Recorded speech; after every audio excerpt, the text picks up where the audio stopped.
everyone. We're excited about this session. I'll just take you through a little bit of the agenda, and then we'll do our intros and take the session forward. So this session is about the model context protocol specifically for product builders and managers. And this session is also it will also act as a curtain raiser for our August cohort, which starts on 23rd August. And this cohort is our next gen AI product manager cohort. We've done 2 cohorts in the past. We'll give a little bit of a glimpse about those and the upcoming cohort as we talk and move forward. But with that, let me just go over the agenda. As I said, we'll do a bit of introductions, talk about the cohort, then we'll get into MCP concepts, talk about the course curriculum, then we'll do a MCP case study with an example. And then there'll be FAQs, any questions, question and answer the audience has, right? And then we'll wrap up. Cool. With that, I'll hand it over to you, Malti, for your intro. All right. Thank you so much, Swati. And thank you, folks. I know it's a festive weekend, so thank you for taking the time out and joining us on a Saturday evening. We really appreciate that. And make sure that the next 1 hour is value for you to spend the time here. So I have been in the product and tech space for 25 years now. Worked with a lot of large global enterprise organizations like SAP, Intuit, PayPal, and spent close to 10 years, I would say, in fintech, though it was not planned that way. But last 3 years, 3.5 years now, I've been working more as a product strategist, product advisor for multiple startups, and also as a trainer, both academia as well as corporate. And I also am a podcaster. Have done, I think, about like 36 episodes so far, all with product leaders and founders. So yeah, I'm very excited. Swati, I and Aniket have been partnering for a few months now, and we have already done 2 cohorts, as Swati said earlier. And the interesting part is that with this whole AI space moving so fast, what it means for product builders, whether you are a product enthusiast, AI enthusiast, or you're a practicing product manager, pretty much I would say 15 to 20% of the content within our course has been constantly evolving. We have been constantly improvising on that. So, for example, multi-agent collaboration and MCP is the latest module, which was not there in our previous cohort, but is going to be part of our upcoming cohort. So that's a little bit about me. Over to you, Swati. Cool. Yeah, next we have Aniket's intro. Okay. Thank you, Malti. Thank you, Malti. Thanks, Swati. Hey, everyone. This is Aniket. I have around 14 years of experience. Currently, I'm working as a director of product at ᴛᴏᴜᴜᴄ Technology, primarily focusing on building products in fintech space using Gen AI, building a couple of agents for the organizations in the fintech space. And also in parallel, as you can see, I am collaborating with Swati and Malti both on this cohort. We have already done 2 batches, Swati already mentioned. So mainly on the technical side. So working will be, conducting the sessions on the technical areas of the overall program. Yeah, that's about me. Thank you so much, and looking forward for the collaboration. Thank you, Aniket. And I'll give a short introduction of myself. I'm also from the product world, have been a product leader for Dell's AI ML products, and have led their SaaS portfolio while working in the US, UK, and I'm now back in India. So have a very global exposure working on AI products. Now I'm leading the Women in Product India community and all of the initiatives around it. Also like product mentor, startup advisor, and like Malti, I also host a podcast called AI for India. So very in tune with what's going on in the AI landscape across India and globally, because like my community is a global community. We have a lot of folks like from US, UK, etc. Right? So that enjoy that in terms of like what's going on globally, how we are at par, how we can upskill and get there, right? So yeah, and have also like held roles in tech and product with PwC and Sapient, and am now also an instructor, as Maldi and Aniket mentioned, with the Next Gen AIPM cohort. Have been a part of like taking workshops with some prestigious colleges across India. Was also awarded the Tech Leadership Award this year by AIM. And yeah, I also enjoy traveling a lot and content creating in that realm, along with like AI and product content creation. Traveling is something that is a passion of mine. So yeah, thank you. Thanks for that. And then with that, we'll give a little bit of a glimpse, not taking too much of a time in terms of what the cohort is about. Okay, retrospecting on what the past two cohorts were. Was there a question or something? No, Swati, can you make it a slideshow if possible? I Okay, think yeah, make the yes, content be smaller. yes. Sorry about that. Yes. Good now, Aniket? Cool. Yeah, so we like the past two cohorts have been very global cohorts. When we started this initiative, then we thought of like making this as an in-person learning experience, and we were moving forward with that. But there were a lot of amazing people like and leaders who joined us like from across the world. So we decided to take this fully online. So yeah, so that has been how the cohorts have been, and 20 plus hours of live classes per cohort. A lot of industry and personal use cases are discussed, B2B, B2C, both. And we enable hands-on building of a lot of projects. Like within the like each cohort, there are at least like 3 to 4 projects that we enable. We'll talk about like what those projects are about. And then we have a private community of product professionals and leaders who join that cohort, right? And then that's a lifetime community. You can be a part, like all of the instructors are part of it. As you keep building for your work, for your personal use cases, we can help like guide you, right? And like amongst your cohort, you have that lifetime sort of friendship there. So like that has been our learning. And these are some of the testimonials that we've had from our past participants. And then, yeah, the August cohort that we're launching, as I said, starts on 23rd August. Duration is 3 weeks. The timing to encompass in terms of the global audience joining is from 6 to 10 p.m. and we have a dinner break in between. The delivery method, online live sessions are delivered over the weekend, Saturday, Sunday. There's recorded content to set up environment for all of the hands-on projects. And then like all of these classes that happen are recorded as well. So if you miss something, you can like come to pace quickly as well, because you have the whole next week that you can utilize.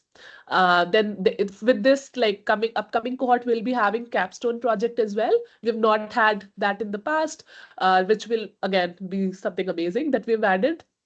And their office hours, pre and post cohort sessions to help like all of the participants be at the same pace and at the same level in terms of like going ahead with the cohort.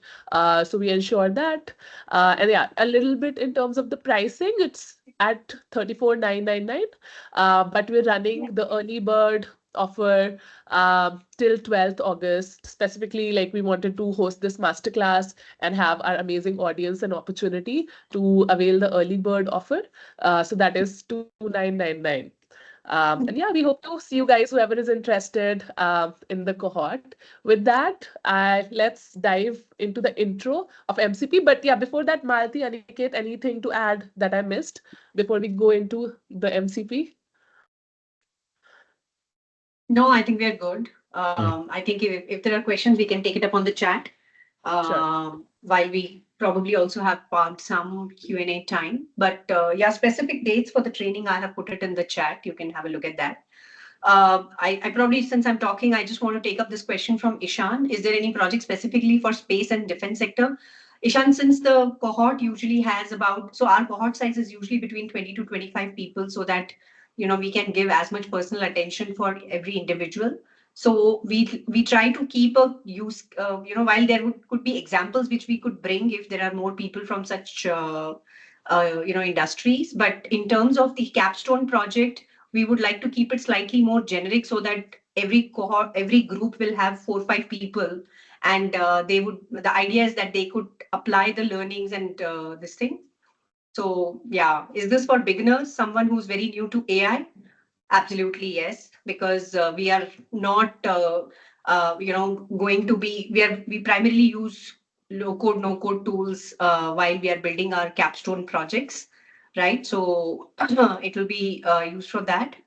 So yes, this can be used for folks who are beginners to AI.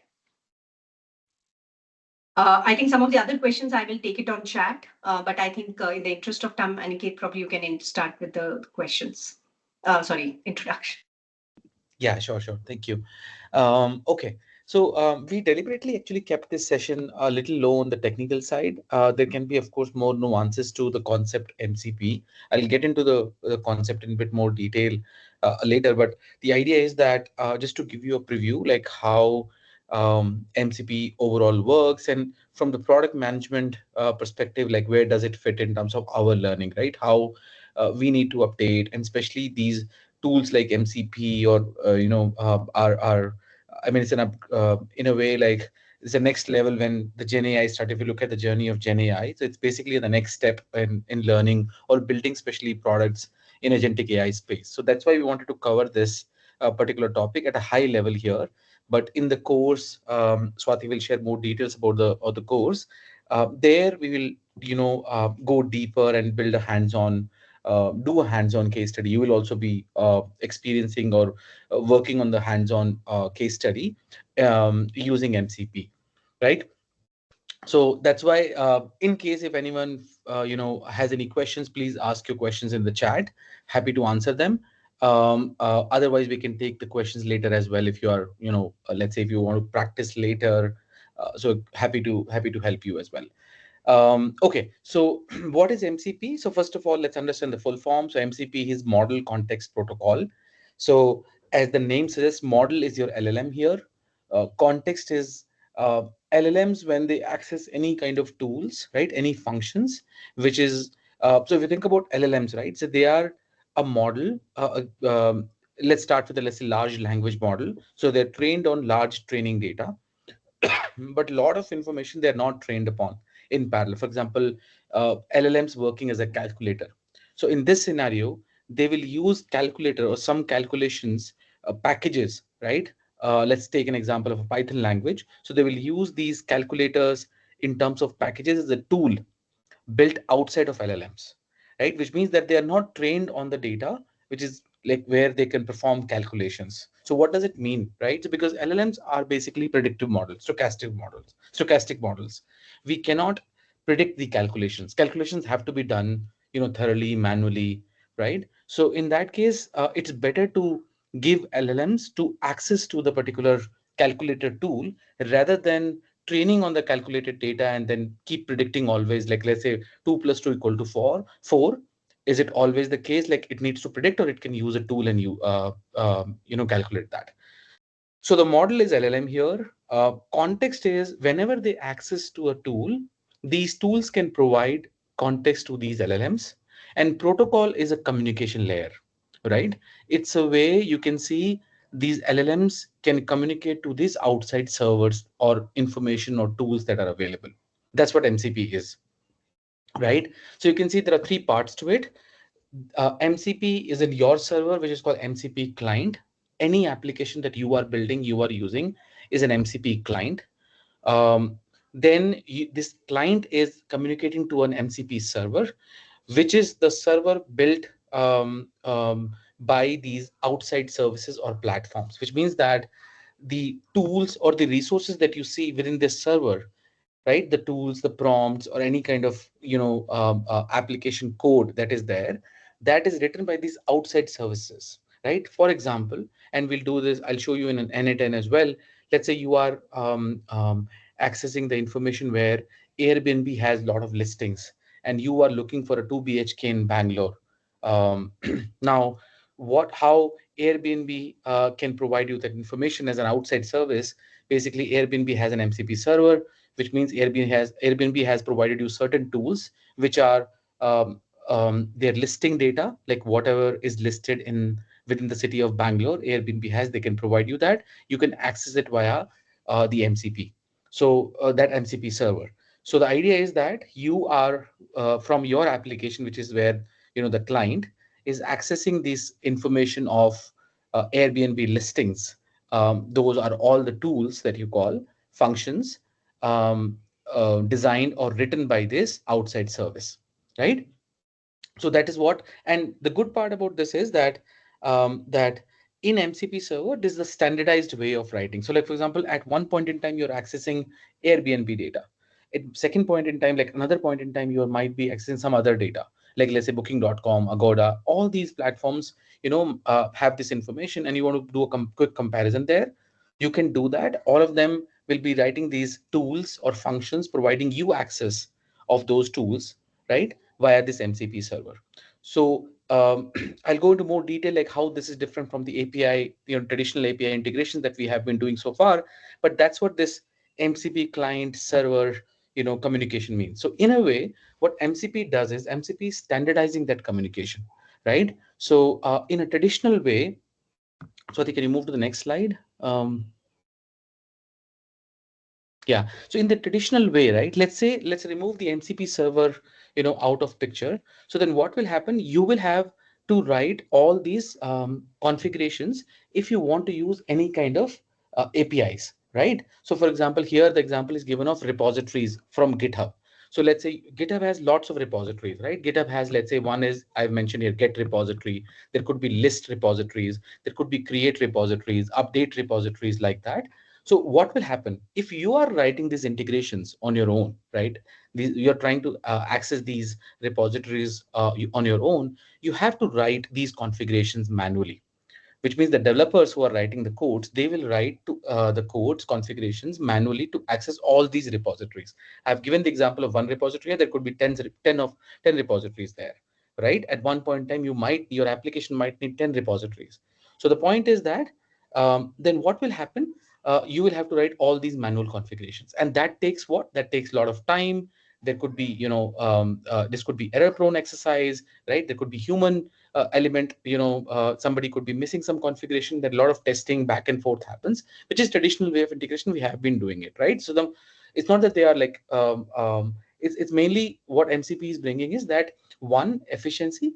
Second, now with MCP, what happens is that, or whenever the MCP server comes into picture, this moves to the previous slide where this get repository as a tool sits within the MCP server, which means that now you are not writing all these configurations. You are just writing one configuration where you're accessing the MCP server directly. All these tools, different tools, are written by, let's say, the GitHub or Airbnb or booking.com in a standardized way. You are just calling once the MCP server. All the tools within that server will be accessible to you by default, right? And with the help of LLMs, right? Because now LLM has what? LLM is directly communicating to these MCP servers. So then what will happen? LLM have all the context at one point in time of all the tools available in that MCP server. That's the process you are streamlining, right? So what is the problem that MCP is solving? MCP is solving a problem where it is shifting the burden of writing these configurations, right, onto the MCP server. The application, providers, the information that we are getting from these different platforms, they are writing all of them writing in a standardized way, rather than each API working differently and you are writing different integration codes there. That is what you're streamlining in MCP, right? So that's what model context protocol is and the problem that it solves, right? So Swati, can you move to the next slide? Aniket, there are a couple of questions. Do you want to take them now or take later? We'll take just one more slide I'll cover, and then I'll take Malti those questions. Sure. Okay. So now the question is that, because maybe the questions that are coming might be answered in next slides.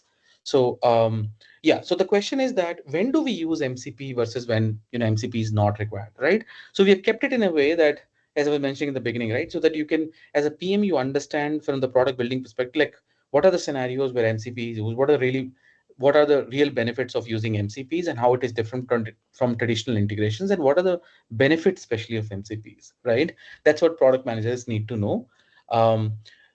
So the question is that when to use MCPs and when not needed. So in a simple scenario where we have a single use case, right? For example, let's say we are writing an email.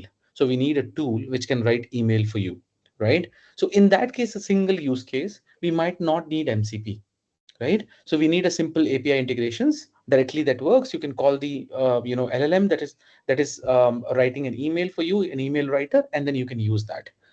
In case you were doing something prototyping rapidly, faster, you don't need an MCP for that, right? Or primarily single tool, single function we want to call for our product, we don't need an MCP.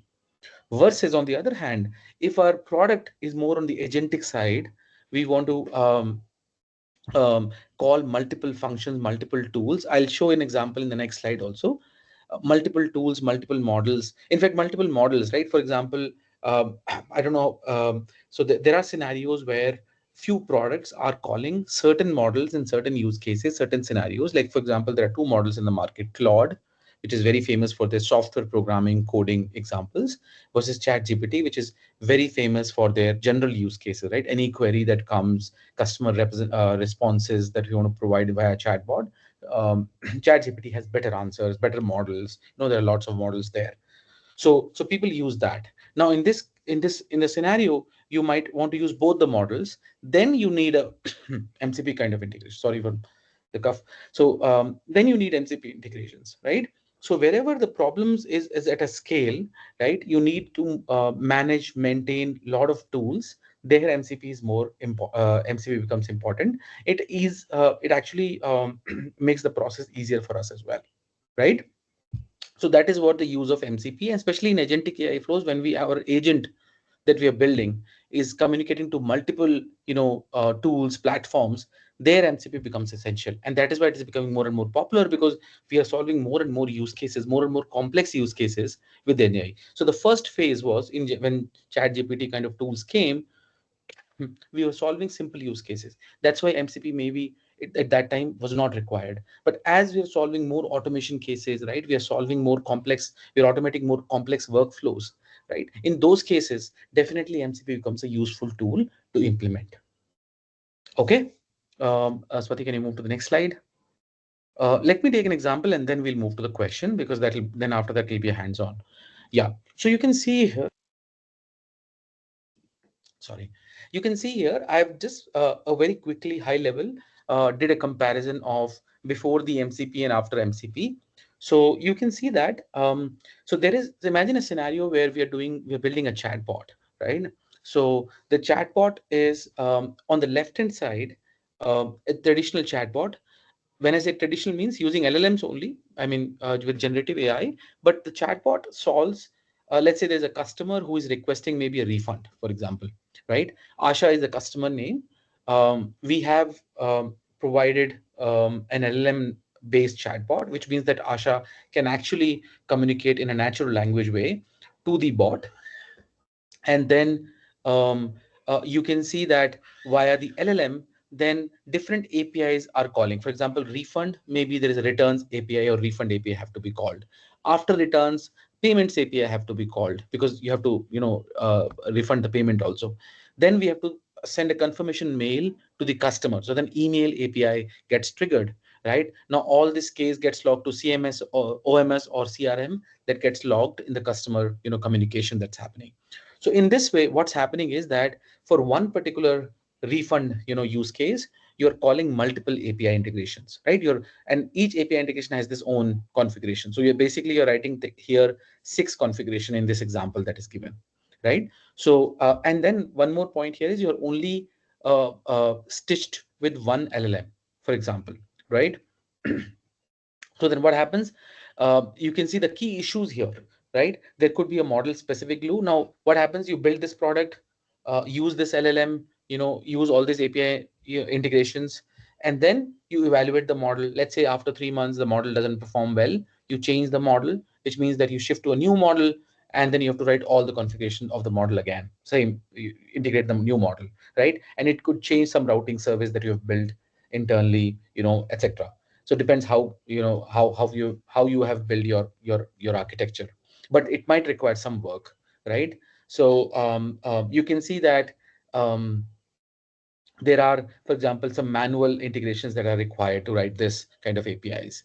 So ultimately what happens, right? So you take some time to build the overall chatbot here with all these API integrations. It takes time, right? I have taken, let's say, an approximate number here, like performance metric is like, there is a time period of 5 weeks to ship this product. You evaluate this success rate is basically how many problems, how many queries chatbot is answering, right? So that is your success rate, right? And then the overall time is 6 hours to, the average time to reach out to the customer. Now, what happens if we take the same structure, and after we implement this after MCP scenario, then what happens, right? So same customer, now there is an LLM bot. LLM can be here also. This one LLM can be again part of MCP server. You can have more LLMs or more, different LLMs. And then the existing LLM, existing query can can call the right LLMs there. That's a part of your MCP client. Then you have a tool registry, which basically meaning that list of tools that you have, the schemas that you already have. Primarily then MCP server, which is here now within one server, you have this orders.lookup. You can see returns.create, emails.send. So like this, you can see that this LLM now communicates to this via MCP client, communicates to this MCP server, and um, um, calls these one of the services whichever required, right? So, and the good part about this is that what you are not doing now, manual authoring of the API, the configuration that you have integrated for the integration that you've done in the previous step, you're not doing here. This is again built by the other service provider, the outside service provider, and then using that, you're just communicating in a standardized way, right? So there is a communication happening between MCP client and server in a standard language. Now, the good part is scalability also, right? Now, let's say, for example, on the left hand side, you have to add one more API. So you have to go through the same loop, right? You have to write an API configuration, connect it, test it, all the process. Here, let's say one of the platform provider, adds one more, service there. Then you can easily add it here, and automatically LLM uses that. So you don't have to do that validation for all the APIs again and again, right? You just, because your communication remains the same, so your application doesn't get impacted. And that is the benefit that you're doing. The main benefit of that is time to ship. You can see 1.7 weeks, and because now you have the TAT is much reduced because you're not authoring every API configurations. It's basically the part of MCP server communication that's happening. So that's the before and after MCP scenario. I hope this was helpful. Um, um, so can you go to the next slide? Let's quickly cover the benefits of MCP. So not going to go to the all the details of all these benefits of MCP, but primarily what we discussed is that you have a speed now, you have a reliability of the system because you are not authoring. There is a standardized way of communication via MCP server, right? There is a security layer got automatically gets added, right? Portability, you can see, especially agentic patterns that are very when then you are building an agent is communicated to a lot of other tools. It's very, very helpful, right? Reusability and cost part is also there. Cost, again, we can debate what's currently happening in the cost side, but I don't have numbers as of now, but definitely we'll go into more details of these benefits as we go into the course part. But these are the benefits of working with MCP as a product in the product. So now the point is that one quick question to answer, what are the needs of in terms of MCP, what do we need to learn from the product management point of view or product management perspective rather than engineering, right? So engineering is, first of all, they have to write this MCP code. So they're all, you can see whatever server code that you see. Can you go to the previous slide, Swati? So the server that you see, MCP servers, this the code of MCP server has to be written by the developers, the engineering part, right? So any client SDKs that we have to build, handle tool execution is something that's engineering's responsibility. So then what is product's responsibility here? So product's responsibility to understand the schema, like the way today we read of the API documentation, right? That is also a part of it. We need to understand now MCP documentation, right? So whether MCP, again, you discuss with your customers, whether MCP is required here, and especially from the product complexity point of view, right? So whether MCP is needed here or not is something you can always discuss with engineering and take a call. But the idea is that we need to understand these, MCP tools, the servers, the clients, right? All the scope of MCP, the way we read API documentation, security angle, contracts, etc., that we need to go through as a product. And also after that, we basically, sometimes when we are evaluating these two API versus MCP, integrations, we need to also compare the performance metric. Really, like, are we really saving the time? Is it really important for us to implement these MCPs and all? Something, those kind of calls we have to take as a product. That's what the success rate, you can call it, the cost, right? All these metrics that as a product that we track is something needs to be evaluated by the product. Just one glimpse I want to give, we don't have time to actually build the MCP, like call the MCP server, like configure this today. But I can give you a quick glimpse, like how I did this in n8n. Maybe very quickly, I'll share my screen.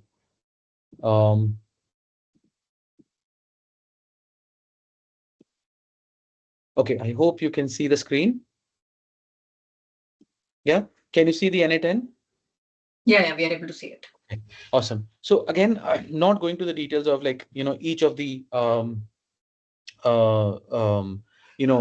nodes that you see here. This is n8n. It's basically a workflow automation tool that we use for the for our automation, primarily like workflow automation. So you can see here that there is an AI agent. Just one second, guys.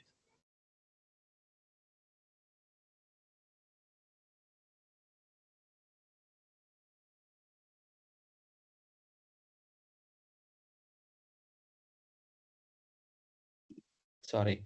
Yeah. So um, so all these nodes, again, we'll go into the details of, like, in case you're not familiar with n8n, so don't worry about it. We'll go through this in detail, like what exactly this, all these nodes that you see.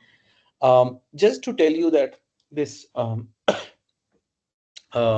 agent, it's actually an orchestration layer, right? Which means that this AI agent is calling our model, which is like, let's say here I'm using OpenAI model. So if I double click on this, I have an OpenAI account.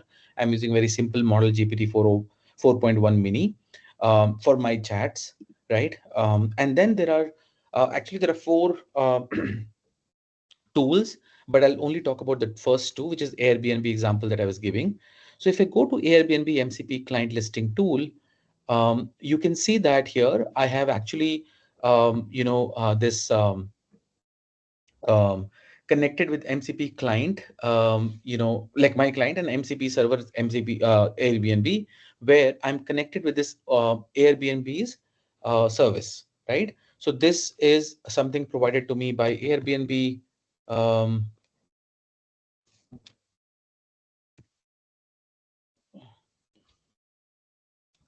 this one, you see, so there is a GitHub repository, MCP server Airbnb. So what they have done is they have actually provided me a couple of tools to access their listings, and especially, like, if I want to check like what exactly are as available in the I mean Airbnb in terms of data, like what are the stays available, I mean basically answering my query is something that is listed here.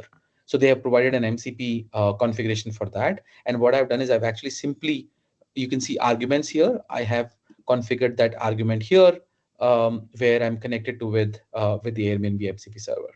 So if I do this configuration, complete the configuration, and right now this particular node is for listing the tools, which means that it's actually listing tool means all the listing that are there in Airbnb website will be visible to me or will be available for me, right? That's on the listing side. And then executing means that that's one listing. And then if I want some answer, right, how to, so, executing means that basically if I want the answer on the, like what exactly the listings are there based on my query, so it'll have to answer using LLMs. So then it'll go to the listing and give me the response, right? So you can see execute tool. So the operation now is execute a specific tool. So for example, if I'm looking for a listing in Bangalore for, let's say, 2 BHK house, right, for two people, then is actually execute that tool and give me the final response. I'll run that and show you. So once you do this, so then let's imagine that, let me remove these, these Brave Search MCP tool because they work in the same way.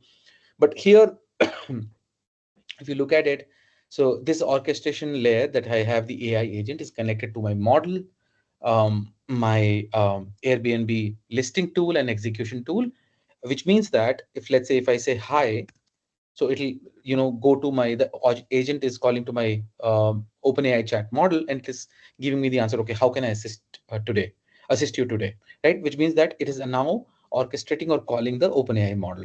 Now the next one is, okay, provide me or share with me 2 BHK in Bangalore, let's say, for 2 days for two people. Let's say I'm simply asking, okay, what will be the, maybe give me the best price. Give me the best price for the same. Okay.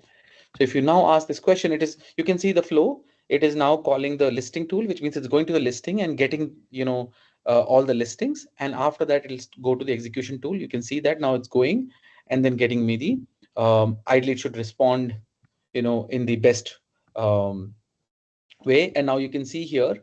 So you can say I found some listing on Airbnb in Bangalore, but it seems like none of this available option explicitly mentioned 2 BHK apartments. Most of them are about studios. Okay, so then give me the price of studio. Then give me the price of studios, right? So now it's going back again, listing, and then fetching the information and sharing with us. So sorry, I should mention studio here, not studios. Okay, let's see what it gives.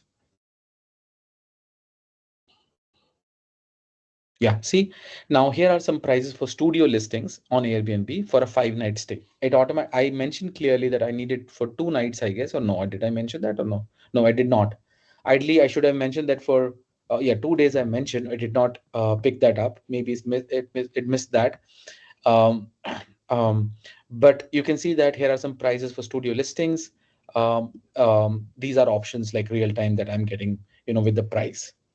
Right, so top 5 it has given based on the price. You can see that going from some 7,000, 2,000 rupees, etc. So you can see that here, like in the by doing this very simple integrations, like just using one argument. I did not use anything else in terms of argument. My only configuration is that, okay, I'll go to Client Studio, set up my account, and then I'll just use this, the provided the argument, to from this MCP server, and use that and directly call the service. Right, that's the only integration that is required. Right, in case if this was an API integration, imagine that I had to write all these configurations manually, which I was saying, authoring the service properly. Right, so that's what the problem that MCP solves, or it helps in building the product. Right, you saw that couple of other MCP, the tools that I was calling. So as I was saying, that if the problem becomes more complex, that's where MCP really adds value in terms of our product. I think that's what I wanted to primarily share on the MCP side. Now we can take up questions, or should we take up questions later, Malti, towards the end of the Q&A? No, I think we can take up some of the questions. I think Anuj had some questions and Ishan also had some questions. You want to check the chat and answer the questions? Yeah, I'm going through the questions. So I think Anuj's question is, if Airbnb has set up MCP server, they can try any platform such as ChatGPT, Perplexity. Yeah, so the good part is that any MCP client can call these MCP server, right? So again, they are also building in a standardized way, and it's mainly the client and the server who are communicating in a standardized way. So it doesn't matter whoever is accessing. So your ChatGPT, Perplexity, and Gemini are actually clients who are calling this MCP server, let's say the service written by Airbnb, right? So it's a standard way of communication. So yes, it works for them, for all of them, I would say. Ishan is saying, do you have any project flow or chart of it? I think I answered this question, but Ishan, can you elaborate your question a little more? So I believe the next slide was actually covering that when to use MCP versus when not to use MCP, like that. OpenAI released GPT-5. What is the next version of Claude? See, these models get released, in a regular interval. You would have seen that, right? So GPT-5 is like launched 2 days back. Before that, in Claude launched their 4.1 Opus model. So they keep updating their versions and then sharing the model with us. We can call any models again based on. So you saw that in Airbnb, I was calling GPT-4 4.1 mini. Instead of that, if you want to, let's say, call 5 or your Claude 4.1, you can call that as well. Manas is leveraging multiple sequential actions per prompt. What about MCP or Claude? I didn't understand the question. See, Manas is a company. They are also building a lot of agentic flows, right? So they must be using MCPs or, let's say, API integrations in their product. So we don't know the details like how exactly they are building, but basically the idea is the same, right? So they are more like a ready to use products for us, right? So you go to manas.ai website, and then let's say you want to do some data analysis, you upload your data, they give you the results. So that product you can buy. So they must be using these configurations of MCP or API integrations within their products. So when we cover, so okay, so in terms of evaluation parameters like Blue score, F1 score, Perplexity, all these are evaluation measures for LLMs, or especially deep learning models, I would say. So we use them in the LLM building. In this course, we are not covering specifically, but if you have any question, happy to answer those questions, like how does Perplexity work? How do you calculate that? We can take it always, Ishan, offline and answer those questions. But specifically because products don't need to know these kind of evaluation parameters or calculate them.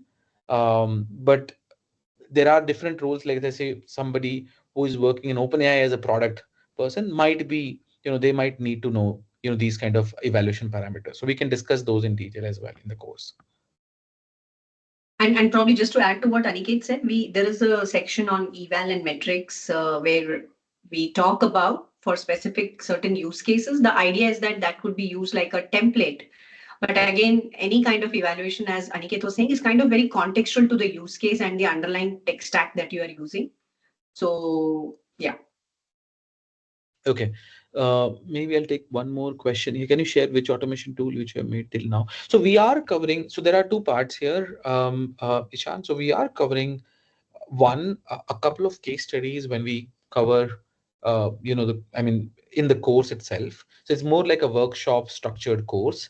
You will also be doing along with us the case studies, and there is a capstone also that we are, configuring. So what will happen is that in the class, you will be working or building these tools with us. That's one part. And then after the course, there is a time period, let's say 2-3 weeks.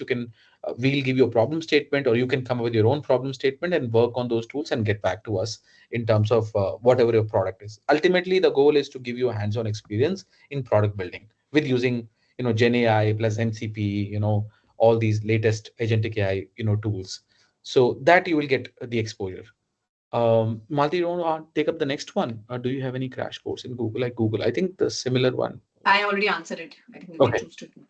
Yeah. Okay. I think all other questions have already been answered from Okay. Ramya. She had a question. If there are more questions, folks, feel free to put it in the chat. We will take it up. I think with this, we can go on to the next section. Yeah, Swati, go ahead. Yeah.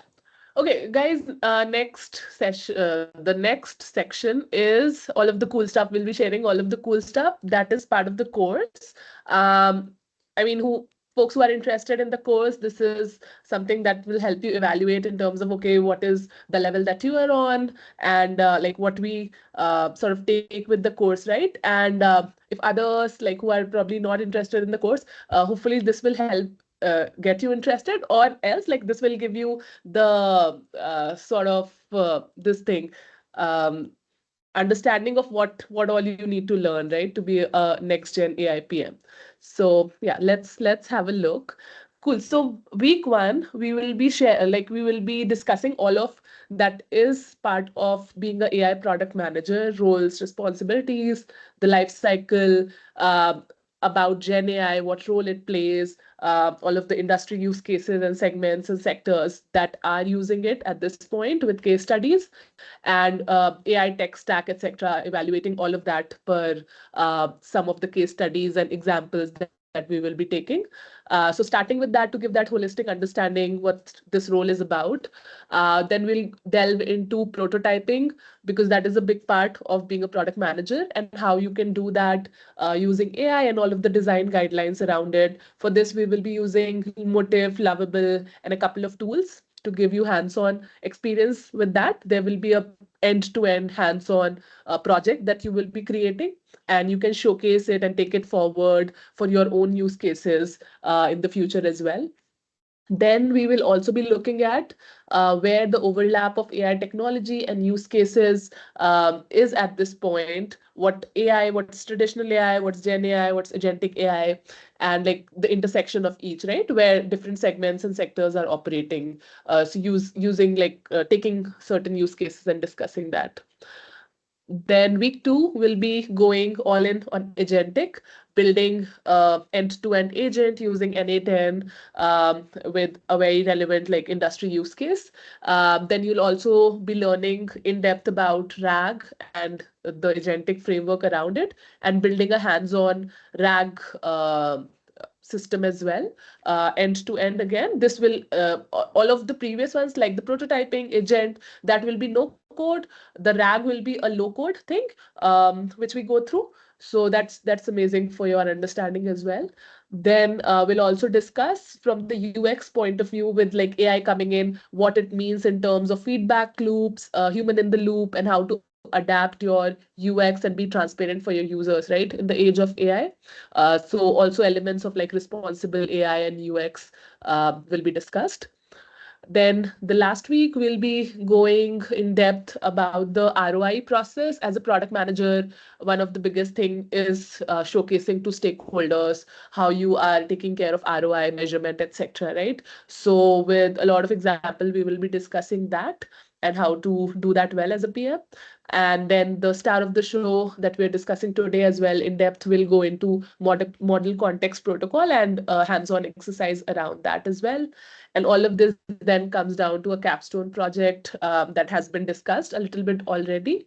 I'll give another glimpse of what it looks like, and all of the hands-on project like AI prototyping, agent, RAG, all of that will be hands-on project, ROI measurement and all of that. Like all of the others will have case studies.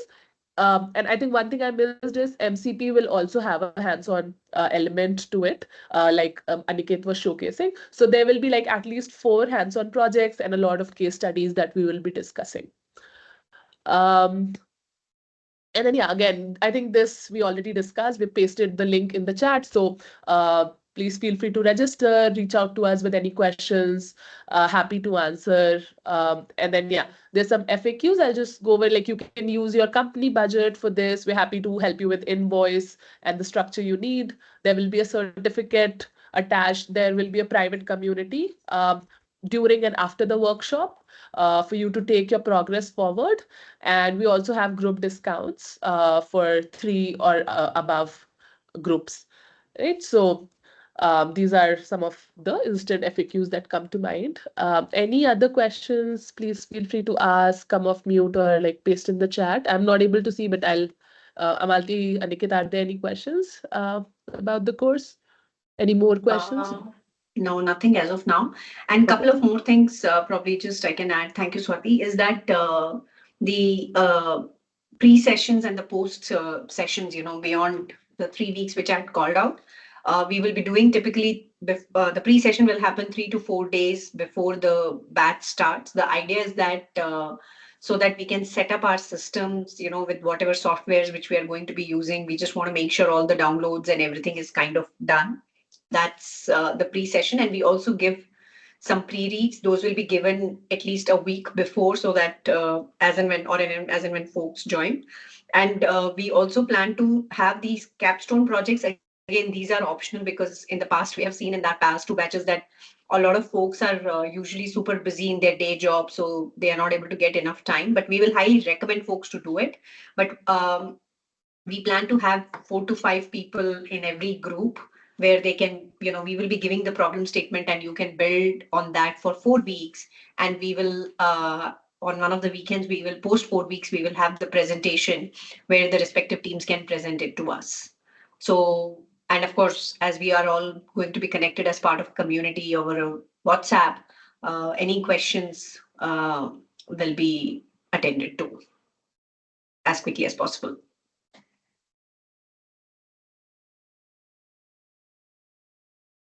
I think we already, for the MCP part, Aniket, we have already finished on the demo as well as this thing, right? Do you have anything else, any other thing? No, I think MCP we're good. Unless anyone has any questions, so happy to answer. Yeah. Folks, any questions on what we shared? Of course, what we shared today was hardly like half an hour on the MCP part, right? But the Yeah, idea is to much go more much more detail. deeper. Yeah, we'll go much more detail, like in terms of the hands-on, right? So we'll be also learning like how to use n8n, how to build a product without NCP in n8n in terms of automation or workflow, and then what MCP value that MCP adds, the before and after scenario that you'll see clearly, right? How easy it is to build the product with the MCP and without MCPs. So those comparison definitely we'll do in terms of hands-on. Tools, I think Swati already covered, but in case like we'll be using heavily Cursor as one of the tool. Copilots is there. Both of them are IDE. So as a product, in terms of designing tools, we'll use. Yeah, these are the main tools that you'll be using, and what Swati already covered. But let us know if you have any questions on any kind of tool uses or hands-on Yeah. or theory. Yep. Yes, Sagar, we are too looking forward. Yeah. Okay, if there are no more questions, then I think we can close. And else, you know where to find us. We have shared all the links. If not, whether you can connect us to our communities or through LinkedIn, email, whatever works for you. We will post the session. We will also, as part of the Luma, this thing, Swati will also be sharing the link for the course registration as well. So you can also check it from there. All right. If there are no more questions, then I think we can close and have a good rest of the weekend. Yes. Thank you, everyone. Thank you, everyone. Thanks, Thank you. Aniket and Malti. Bye. Thank you. Bye. Thank you. Bye bye. Bye.